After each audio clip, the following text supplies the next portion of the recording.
Vamos a seguir. Ahora estamos hablando de los cinceles planos. Los cinceles planos también, como pueden ver en la imagen, tenemos de cinceles muy pequeñitos hasta cinceles muy gordos, ¿no es cierto? Porque es para el mismo motivo, es decir, para abarcar toda la necesidad de piezas que tenemos que hacer. Entonces, cuando yo tengo que cincelar, por ejemplo, ese cuerpito humano que vimos antes, obviamente no puedo usar cinceles muy grandes, tengo que usar cinceles muy chiquititos, que para eso tengo latas especiales de todos planos, muy chiquitos. Y se acuerdan que el otro día cuando hablábamos de los híbridos, yo seleccioné en esta foto precisamente híbridos, dos híbridos y uno tradicional. ¿Ve? Este es híbrido y este es híbrido. ¿Por qué? En esta se ve mejor quizás, porque los bordes son redondeados. ¿Ven? Entonces, este es un cincel que es plano, pero que tiene sus bordes levemente redondeados, como este gigantote. En cambio o este, o este, o este, o este, o este, son totalmente planos con el ángulo cero de corte, ¿no es cierto? Entonces, esos son cinceles que sirven para trabajar convexidades y nunca concavidades, porque apenas el metal tenga un plano un poquito por debajo de la línea de flotación del nivel del plano, ya nos va a picar en los extremos. Mientras que si nosotros utilizamos estos pequeños cinceles con bordes romos, nos va a permitir avanzar en cualquier superficie, aunque tenga un poquito de desnivel.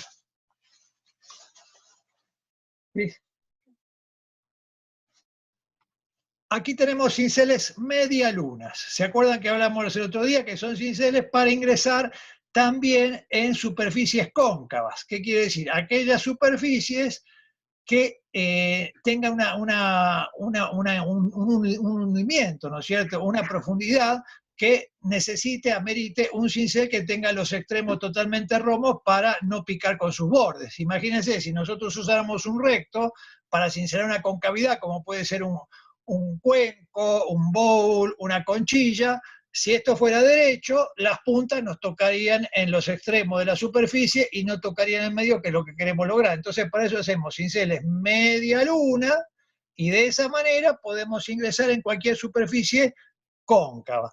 Y también acá seleccioné la tita que hay desde muy finitos hasta muy gordotes, vieron por ejemplo para hacer una venera o esos grandes gajos que a veces hacen falta. Bueno, son siempre el mismo tipo de cincel, el mismo diseño de cincel, solo que acomodado al tamaño que tenemos que desarrollar.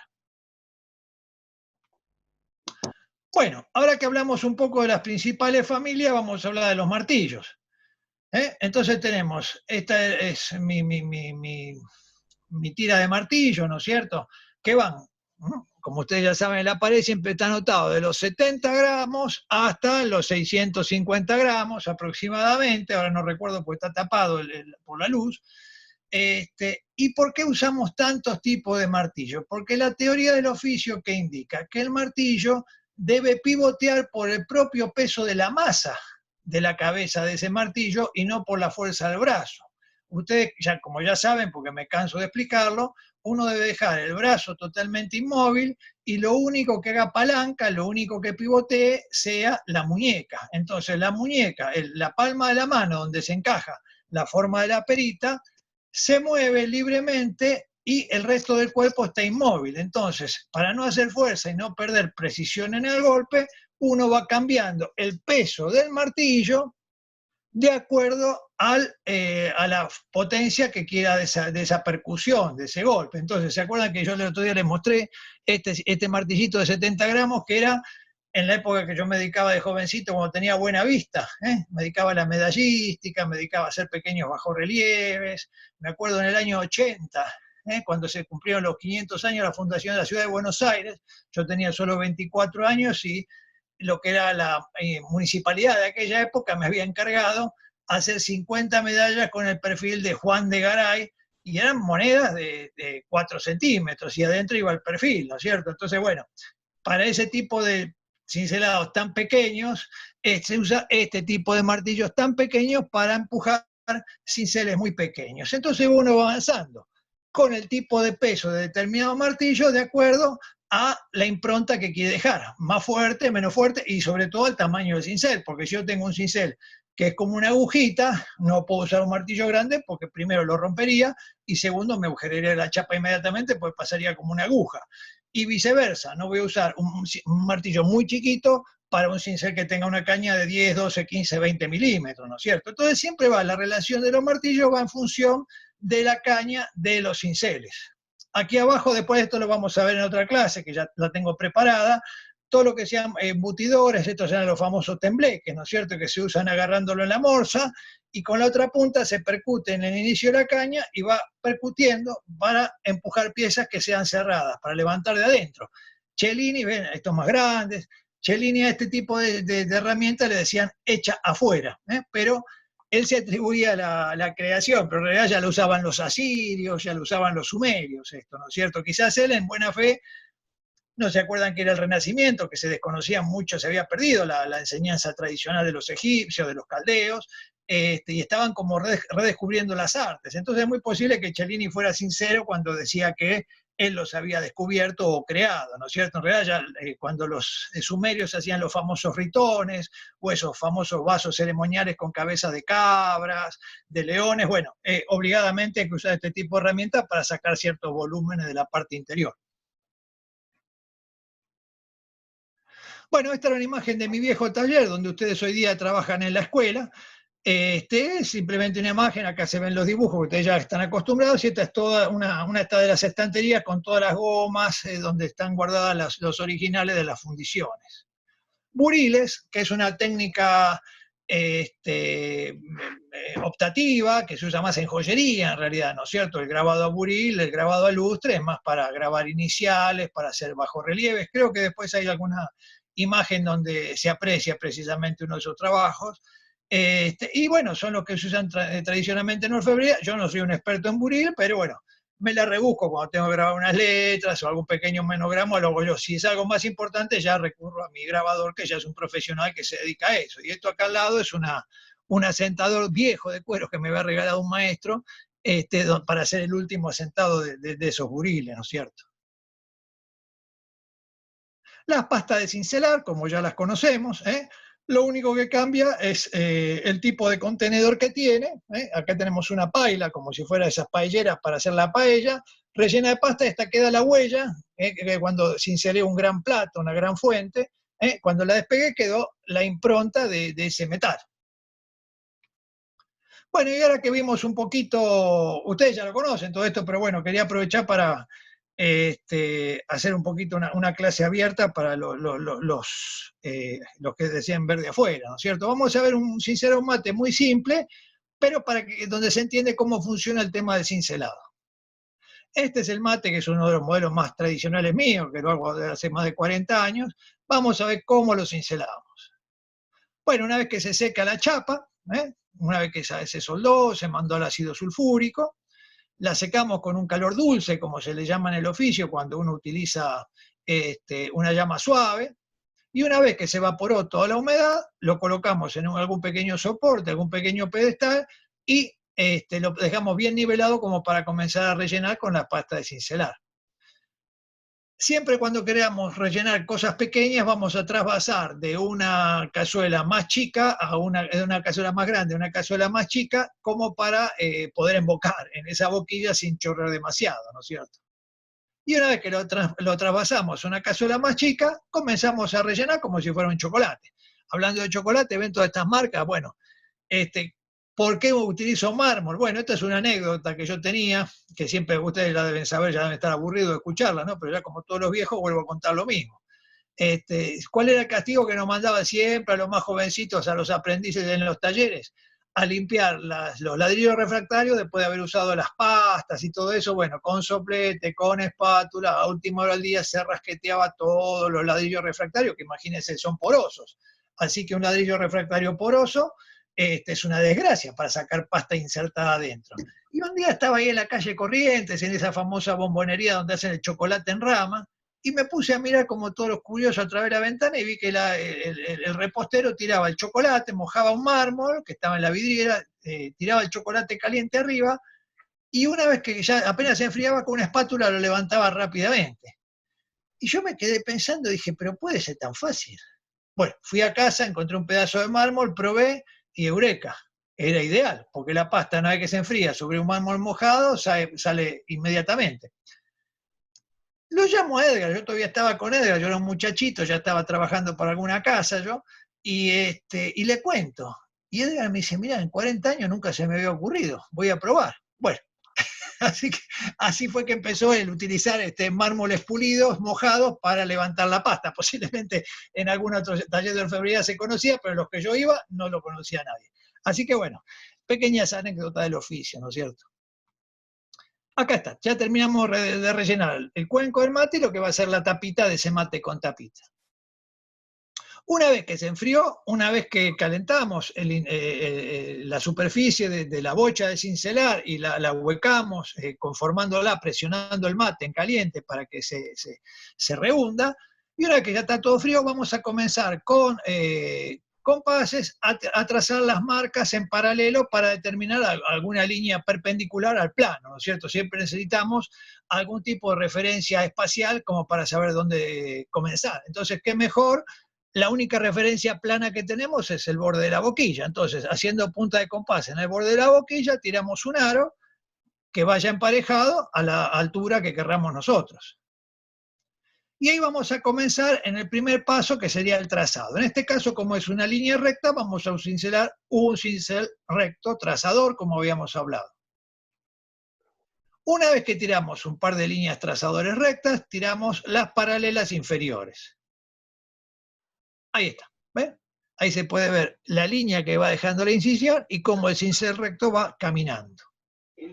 Emilio. Señora. Antes que sigas avanzando, una duda. ¿La pasta con la que rellenás es la misma pasta que pones en todos los otros recipientes o tiene una fórmula diferente? No, siempre la misma fórmula. La única que varía es solamente la pasta blanda, que después vamos a hablar en otro capítulo, pero siempre la misma pasta de relleno es la misma pasta de los contenedores.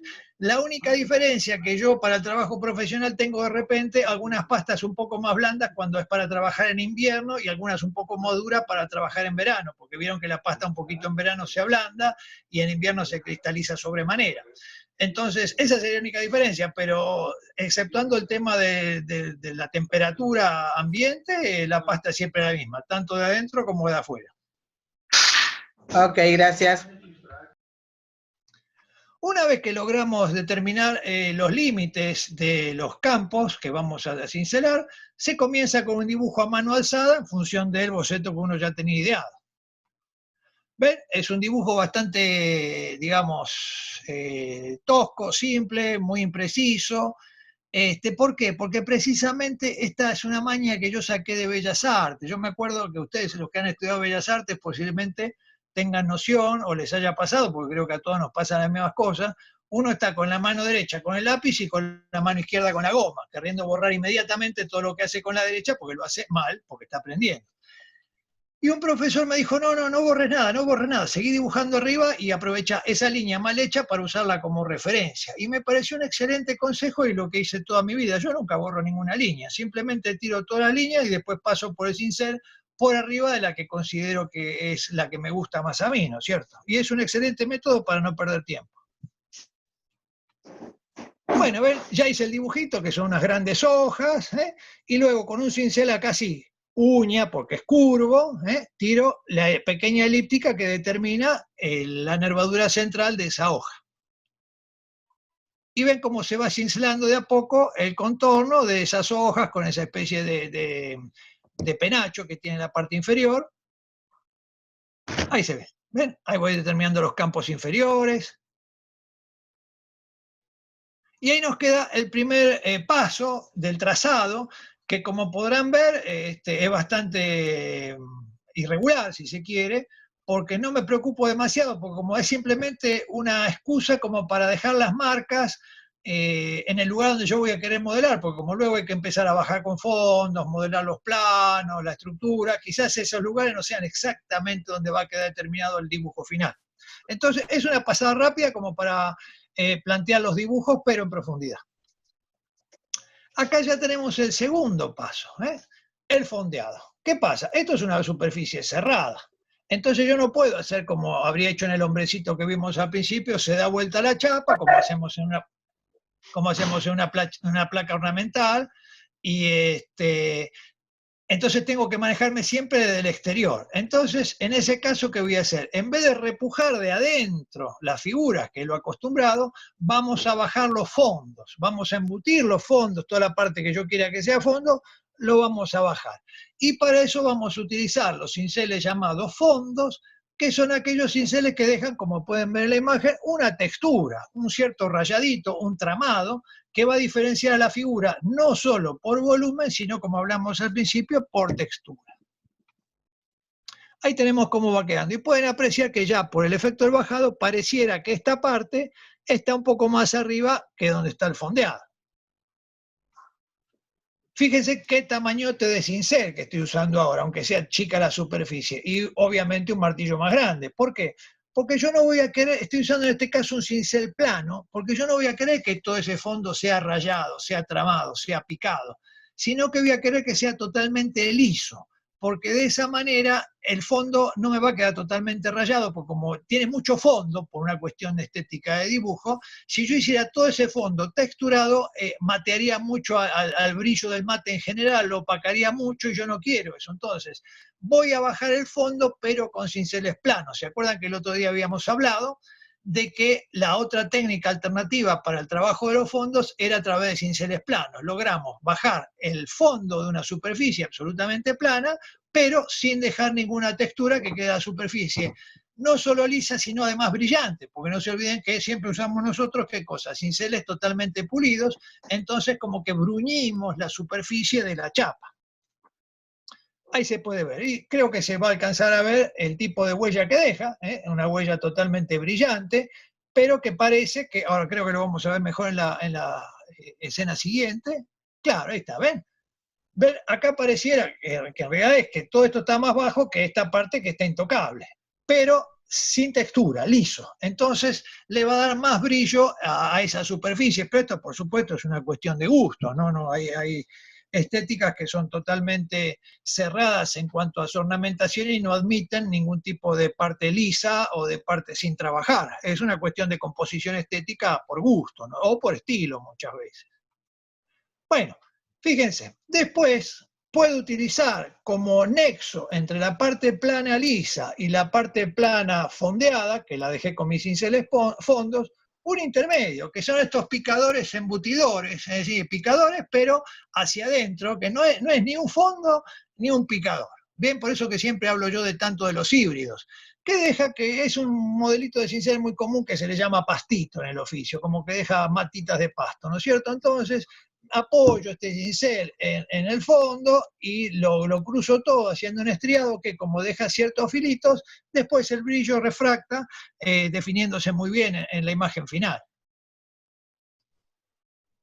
Y acá vemos ya que ahora vamos a hacer, se va a ver cómo se cincela, un cincelado de nervadura muy sencillito.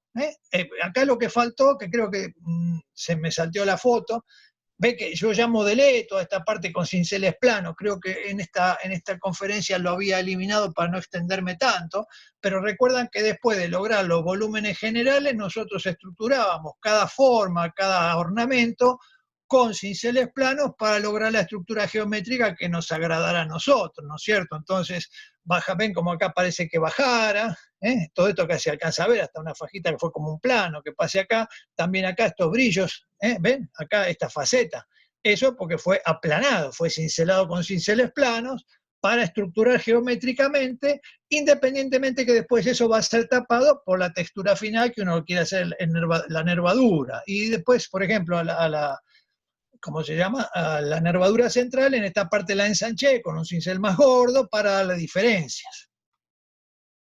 Y ahí se puede ver cómo, con un cincel uñita chiquito, estoy haciendo esa textura de nervaduras para las hojas. Fíjense estas marcas. ¿Qué son estas marcas? Bueno, para los que alguna vez manejaron alguna herramienta mecánica, son destornilladores a los que le rompí las culatas de plástico. ¿Se acuerdan de esas culatas viejas amarillas que venían antes? Una vuelta conseguí un lote de destornilladores.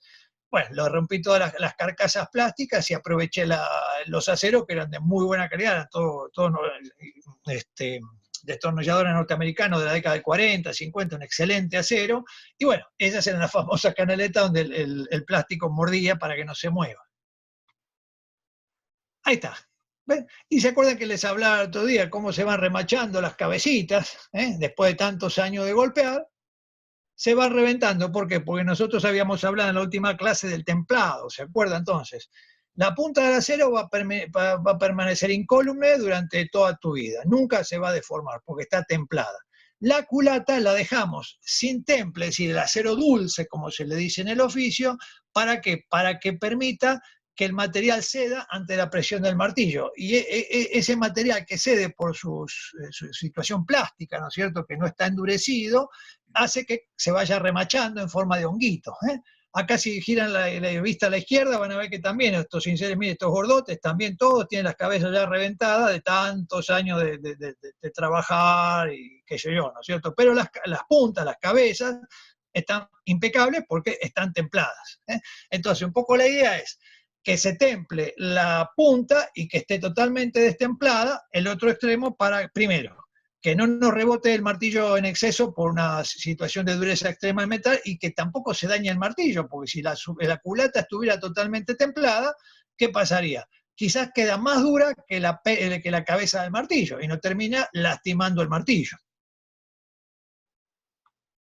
Ahí vemos el detalle, cómo se va peinando, como se llama en el oficio, una rayita al lado de la otra. Quiero aclarar que este es como ustedes ya lo podrán apreciar, es un cincelado muy básico, muy sonso, pero muy efectista y tiene que ver mucho con la estética de esa época, que era el barroco hispanoamericano del 1750, 1780, 1800, que se mezclaba mucho el estilo barroco que venía de España con el estilo indiano que predominaba en las Américas a través de las culturas peruanas y mexicanas, ¿no es cierto? De esa mezcla surge lo que posteriormente fue bautizado como barroco hispanoamericano.